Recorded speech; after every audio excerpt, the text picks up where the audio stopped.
dito, sinabi ng Propeta sallallahu alaihi wasallam, وقوله صلى الله عليه وسلم لعمر لما طلق ابنه عبد الله امرأته في الحيض مره فليراجعها الحديث. So dito sinabi ng Propeta sallallahu alaihi wasallam kay Umar bin Khattab noong dinivorce, iniwalayan ng kanyang anak na si Abdullah, ang asawa ni Abdullah na anak ni Umar. Sabi ng Propeta sallallahu alaihi wasallam, murhu falyuraji'ha.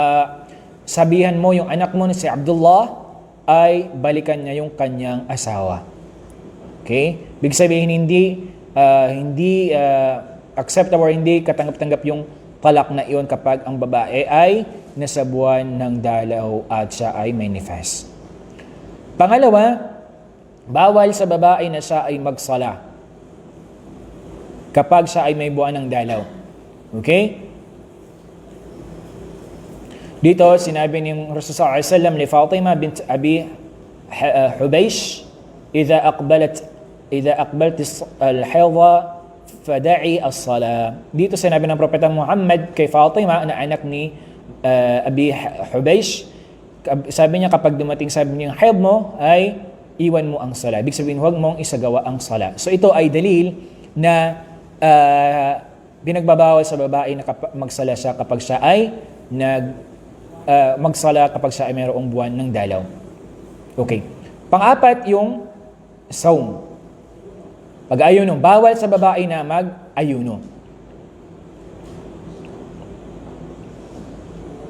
Okay. Ngayon, ang tanong dito. Diba sa pag-ayuno, kapag ang babae, halimbawa, sa buwan ng Ramadan, tapos dumating yung buwan ng dalaw ng babae.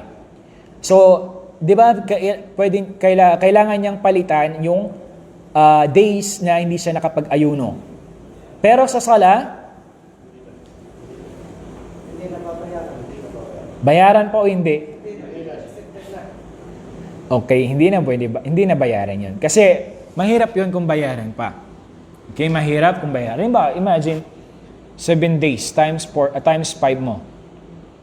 45. Magsala ka ng dire-diretso 45 sala. Maghrib, isa, ilang raka yung lahat. Di ba? So, subhanallah, di ba yung Islam, kita nyo na, hindi pinapahirapan, yes. Pero sa pag-ayo, no, ay kailangan palitan. At panglima, bawal sa babae na magtawaf. So, hindi pwede. Okay? Dito, liqawlihi sallallahu alaihi wasallam ni Aisha radiyallahu anha, lamma hadat, افعلي ما يفعل الحاج غير ألا تطوفي بالبيت حتى تطهري. Okay? Dito sinabi ng Propeta sallallahu alaihi wasallam kay Aisha radiyallahu anha nung siya ay nagkaroon ng haid, nung kasalukuyang nasa hajj sila, if'ali ma yaf'alul hajj.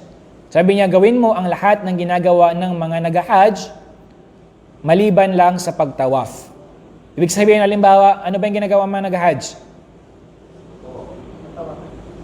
Pagtawaf, pagsa'i, magpunta sa Muzdalifa, sa al-wuquf sa Arafah, okay, ramy al-hasayat doon sa, di ba, pagbato. Okay, so yun. Pwede niyang gawin yun maliban lang sa tawaf. Okay.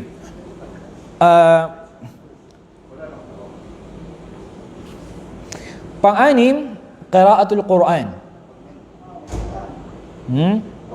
Pagbasa ng Quran. Wa huwa qawlu kathirun min ahli al-ilm min as-sahaba at-tabi'in wa man ba'dahum, lakin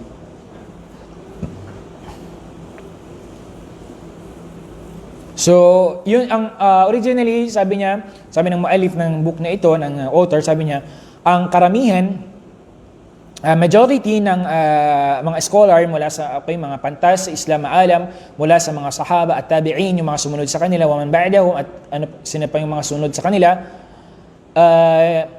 pinagbabawal talaga magbasa. Pero sabi niya kung kinakailangan, okay, kapag kinakailangan, halimbawa sabi niya, pagre-review ng kanyang mga nasa ulo doon sa Quran, muraja'a, okay, para sabi niya hindi malimutan, gayon din yung pagtuturo sa mga batang babae sa mga madrasa. So, pwede siya. Okay. Pangpito, pinagbabawal sa babae na hawakan ang mushaf. Ano ibig sabihin natin sa mushaf? Ano tinutukoy sa mushaf? Okay. Yung Quran, purely Arabic siya, walang translation. Yes, hindi po siya pwedeng hawakan. So, kailan siya pwedeng hawakan? Okay, kapag mayroon siyang sapin. Ibig sabihin, hindi siya directly ganyan, hawakan ganyan. Ibig sabihin, mayroong guantes or something na tela na hindi talaga agad-agad ano niya to. Okay? So, hindi po ito. Halimbawa lang. Okay. Yung mushafat, magkaiba yung mushaf sa Quran, ha? Mushaf, purely Arabic siya. Okay? Sabi ng Allah subhanahu wa ta'ala, la yamassuhu illa al-mutahharun. At walang dapat humawak noon, okay, hindi dapat hawakan maliban na lang sa mga taong malinis. Pangwalo, dukulul masjid wal labth. Okay? Yung pagpasok sa masjid, hindi rin pwede sa mga may haid. Sa junub, hindi rin pwede sa masjid. Ang junub, yung alam niyo yung junub, yung lumabas yung semelya o kaya nakipag-ano sa kanyang asawa, hindi siya pwede.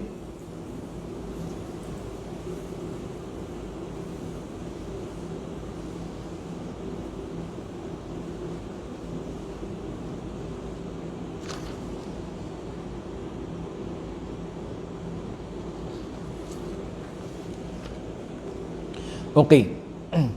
Ano ba yung nararapat sa mayroong haid? Kapag okay? Yujibuhu al-haid, okay? So kailangan maligo, di ba? Ang babaeng kuwan kailangan niyang maligo.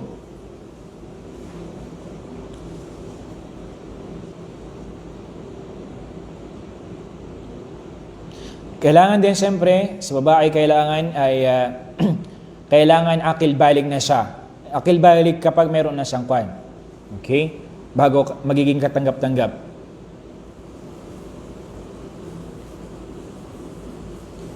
Ganon din, alam niyo yung iddah? Aywa. So, kailangan mo ng aywa. Naam, kailangan mo na. Wal mutallaqat tatarbas na salasa quru. Okay. So, bago sa pwedeng kuwan, italak. Ang tinatawag ng salasa quru, yung sabi nila kung tinutukoy ba dito yung pagdating ng haid niya o kaya yung paglinis niya. Merong mga tafsir ganoon na ang quru ang tinutukoy dito sa aya ay yung paglinis niya ba, tatahar, o kaya yung pagdating mismo ng haid niya. Naam, yun yung kaul ng mga ahlul ilm hinggil dito. Okay? Pero la natadakhal fi, huwag na tayong pumasok doon inshallah. Okay?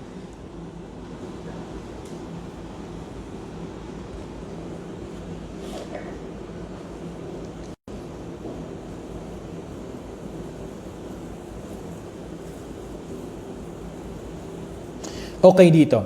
Mayroong ditong paalaala. 10b.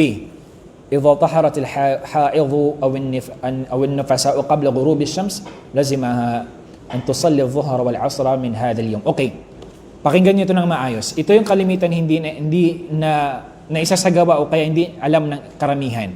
Pakinggan niyo ng maayos. Okay. Kapag sabi niya ang babae na may haid at siya ay may nifas, before lumubog ang araw at siya ay nakapaglinis na. Ibig sabihin, bago lumubog yung araw, nakapaglinis na siya mula sa kanyang haid at sa kanyang nifas, ano ang gagawin niya? Kailangan niyang magsala ng zuhur at asar. Nagets niyo? Kapag ang isang babae na mayroong haid at nifas, at siya ay natapos na yung time na yon, ibig sabihin natapos na yung days ng kanya, at siya ay nakapaglinis na before lumubog yung araw, kailangan niyang magsala ng zuhur at asar. Nagets po ninyo? Karamihan hindi naiintindihan ng mga kababaihan ito. Okay? Ngayon naman, sino man sabi niya, ang nakapaglinis na naman, ito naman, before pa mag-salatul fajr, kailangan niyang palitan ang Maghrib at Isha. Ibig sabihin nun, alimbawa sabihin natin ang Fajr ay 5:20 na ngayon, 5:20, 5:24. 5:24 kanina at 5:24. Okay? Alimbawa sabihin natin, before pa dumating yung time na yun, pang Fajr, nakapaglinis na siya, so kailangan niyang bayaran yung Salatul Maghrib at Salat al-Isha. So kailangan niyang magsala. Okay? Na-gets niya yung una, pati yung pangalawa. Sana mag-gets niyo, okay? Kasi karamihan hindi nila alam kung paano gawin.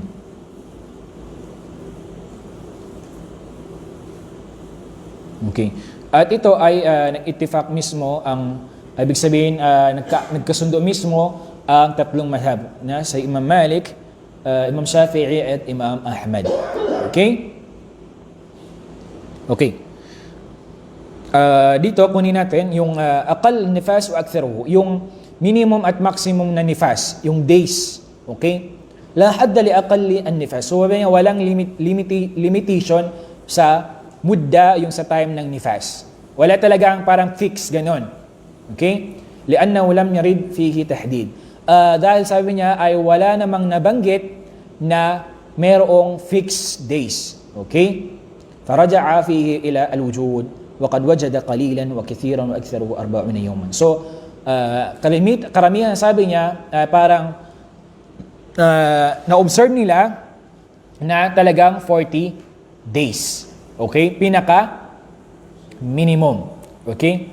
قال الترمذي أجمع أهل العلم من أصحاب النبي صلى الله عليه وسلم بعدهم ومن بعدهم على أن النفساء تدع الصلاة 40 يوما إلا أن ترى الطهر قبل ذلك. Okay? Sinabi ng Propeta sallallahu alaihi wasallam, sabi ni Imam Tirmidhi, nagkasundo sabi niya ang karamihan sa mga ahlul ilm mula sa mga ashab ng Nabi, sa mga sahaba ng Propeta sallallahu alaihi wasallam, at na sabi niya ang mga nufasa ay hindi sila magsasala ng 40 days, okay?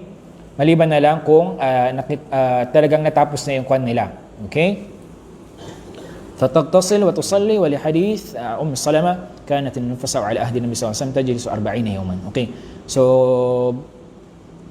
hindi sila magsasala, okay, pero kapag malinis na sila, so kailan pag natapos na yung mudda nila, yung time ng kwan nila ay maligo na sila at magsala sila. Okay? Sa hadith ng Propeta sallallahu alaihi wasallam na isinalaysay ni Salama, kanat an-nufasa'u ala ahdi nabi. Yung mga nufasa, sabi niya sa panahon ng Propeta sallallahu alaihi wasallam, hindi sila nagsasala na sa loob ng 40 days. Inshallah ta'ala ay next ay pagpapatuloy natin. Dito na tayo sa tinatawag na istihadha. Magkaiba siya sa haid menstruation, pero dugo pa rin siya. At magkaiba rin siya sa nifas. Magkaiba ang tinatawag na damul mustahadha. Ito ay tinatawag nilang abnormal na dugo. Abnormal. Okay, pero inshallah tatalakayin natin sa susunod na linggo. Wallahu ta'ala, wa sallallahu ala nabiyina Muhammad wa ala alihi wa ashabihi ajma'in.